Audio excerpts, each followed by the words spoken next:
Sini, Pak. Agak deket sedikit ya, enggak apa-apa, masa batal lah. Ya.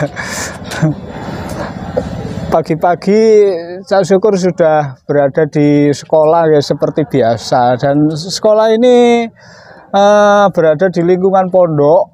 Ya sebenarnya sih di video-video Cak Syukur sebelumnya udah banyak ya terkait dengan cerita tentang sekolah ini. SMK Asyarifi Pandanwangi Tempeh, guys. Ya lingkungan pondoknya memang ya luar biasa lah. Di pondok ini budaya bersihnya, budaya tertibnya itu sudah ada. Saat ini saya bersama kepala sekolah Ibu Roizatul ya.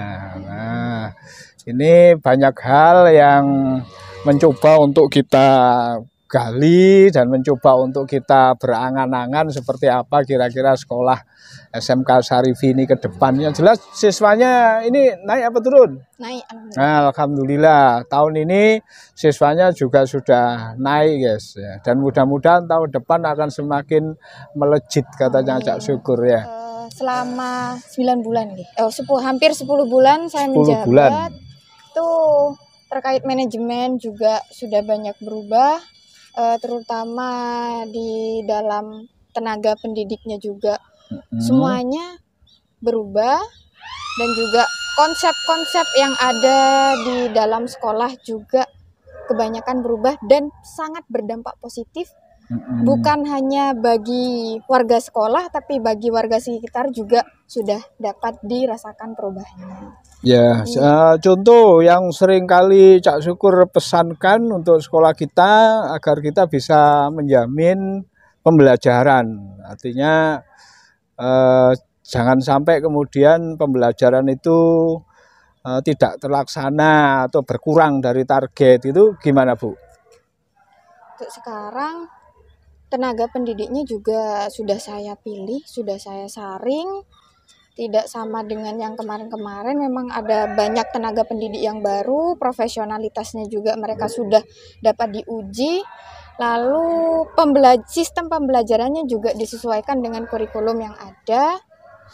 Isi dari bengkel, peningkatan sarana prasarana di bengkel, lalu di lab saya tambahi jumlahnya, terus saya tingkatkan juga kualitasnya. Ya, bisa efisien. Mencapai kompetensi itu bisa dengan ditunjang oleh kesiapan atau kecukupan sarana gitu toh. Betul. Maksudnya itu. Karena di sekolah ini kompetensi keahliannya desain komunikasi visual dan teknik sepeda motor, guys. Jadi apa yang disampaikan oleh Ibu Kepala Sekolah tadi terkait dengan standar sarana juga sudah mencoba untuk dilakukan perbaikan-perbaikan, melengkapi apa tadi sarana di bengkel sepeda motor, di yang di kafe, Bu ya. Kemudian yang lain, Bu, di sisi proses, maksud saya itu proses pembelajaran itu bagaimana? Proses pembelajaran anak-anak sekarang kebanyakan di praktek sih, Pak. Kita lebih mengutamakan di praktek. Jadi mungkin teorinya diimbangi dengan praktek yang cukup banyak di semua materi pelajaran. Ya. Apalagi di kompetensi keahliannya. Iya, sudah berapa persen kira-kira antara kalau kita timbang rasio antara pembelajaran teorinya dengan prakteknya, karena kita ini SMK. Kalau teorinya paling enggak itu 30-35%, prakteknya selebihnya itu pun. Wah, berarti sudah 70-30% begitu ya, praktek dan teorinya. Kemudian yang lain apa, Bu? Apakah sudah mencoba menerapkan pembelajaran proyek? Kalau di kewirausahaan kita sekarang membuat produk yang memang benar-benar pure dibuat oleh anak SMK. Kemarin itu ada satu produk, sebenarnya 2 sih, Pak. Sari sambal namanya. Kalau yang SMK sendiri itu kayak makanan pedas ala-ala anak-anak zaman sekarang. Kayak basreng gitu itu Pak. Tingkat kepedasannya dari 1 sampai 10 gitu itu. Masih proses kita branding ulang supaya makanan itu lebih dikenal. Nanti dijual di e-commerce gitu. Ini memang sekolah boarding ya guys ya. Jadi SMK Sarifi itu 100% ya siswanya boarding. Ada yang luar. Oh, berapa persen kira-kira? Yang luar tuh sedikit, cuman Sedikit. 8%. Oh, gitu. Jadi 95% siswanya adalah boarding. Jadi dalam hal pembelajaran itu ada yang terintegrasi dengan di pondok pesantren, guys.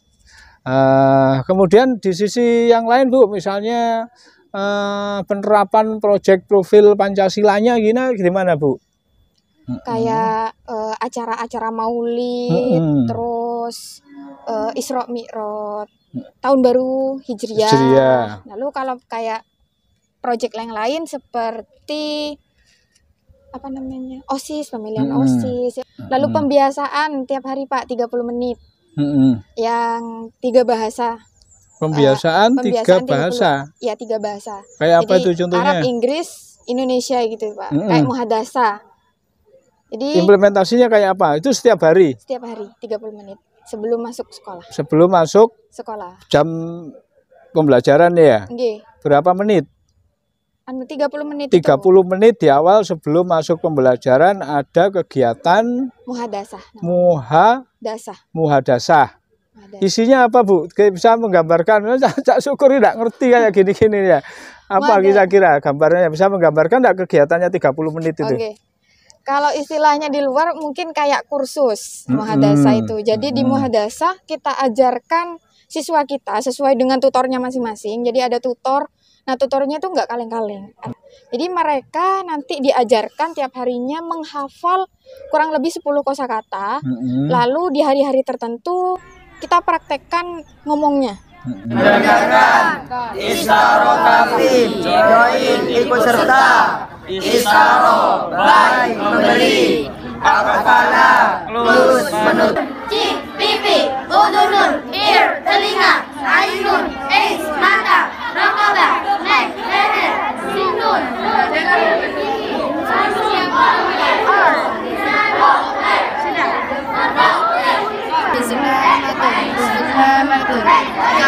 kalender. Berarti 30 menit itu belajar bahasa ya. Namanya muhadasah. Bahasanya ada bahasa Inggris, bahasa Arab, bahasa Jepang. Itu seluruh jenjang kelas 10, 11, 12. Nggih, semuanya. Semuanya. Dia bersamaan. Secara bersamaan. Ya. Gitu guys, jadi implementasi proyek kepenguatan profil pelajar Pancasila atau P5-nya ya karena memang ini berada di lingkungan pondok, jadi pelaksanaannya ya kita integrasikan guys dengan kegiatan-kegiatan di pondok. Artinya pelaksanaan penjadwalannya kan kita blok, Bu ya. Ya, jadi kita blok di musim-musim tertentu, event-event tertentu di pondok. Di sanalah mereka para siswa yang notabene santri ini berprojek. Jadi di hari-hari apa tadi, Bu? Maulid, Isra Mi'raj, tahun baru Hijriah. Apa biasanya? Di pondok itikhan apa namanya? Apa ulang tahun pondok gitu apa namanya? Oh, milad. Milad ya. Milad guys ya. Saya syukur ini kalau soal begini-ginian wis belepotan ya. Jadi milad di pondok. Ini yang setiap tahun kan kegiatan ini ada. Jadi kegiatan anak-anak kita integrasikan di kegiatan ini. Bisa memberikan Bu Rois gambaran contoh kegiatannya anak-anak di sini ini apa Bu? Berprojeknya Bu? Apakah mereka berkesenian? Apakah mereka apa? Kalau dalam ini kan saya sekarang nambah judul Pak, proyek P5-nya itu kayak jajanan sehat gitu. Kearifan lokal berarti. Kearifan lokal, tema apa? Ya temanya kearifan lokal ya. Proyeknya ya judul atau proyeknya jajanan sehat. Gimana coba? Kolaborasi antara PIPAS sama KWU, kewirausahaan. Itu PKN juga masuk ke sana. Itu anak-anak meneliti dan membuat jajanan yang kira-kira kalau sekelas anak pondok itu murah, sehat. Gitu, murah dan sehat. Bagaimana memproduksi suatu makanan yang sehat tapi murah juga untuk sekelas dompetnya anak pondok. Iya. Itu Pak. Satu lagi boleh satu ya. Karena gimana pun kan pendidik ini di dalam melaksanakan pembelajaran itu kan harus menyusun perencanaan dulu. Nah, ini bisa bercerita nggak panjenengan dalam periode sekian ini gimana tingkat ketercapaiannya di dalam guru menyusun perangkat perencanaan pembelajarannya, Bu? Sebelum masuk sekolah, intinya sebelum bulan Juli itu guru-guru saya kumpulkan dulu, terus mengundang pengajar yang profesional, juga mengundang panjenengan juga untuk membimbing para guru kami bagaimana membuat suatu perangkat pembelajaran yang bagus gitu Pak. Jadi itu usaha dari kami. Ya, artinya kan Ibu sudah memastikan bahwa guru sebelum mengajar itu sudah memiliki perencanaan kan begitu kan? Ya. Saya cek ulang. Oh, dicek dulu. Nggih. Berarti di sana ada proses supervisi akademik panjenengan ya. Iya, dan itu dilakukan setiap saat. Setiap saat, Pak. Nah, itu kerangkanya supervisi akademik Ibu ya. Bisa menggunakan instrumen-instrumen yang sudah ada atau Ibu kepala sekolah juga bisa mengembangkan.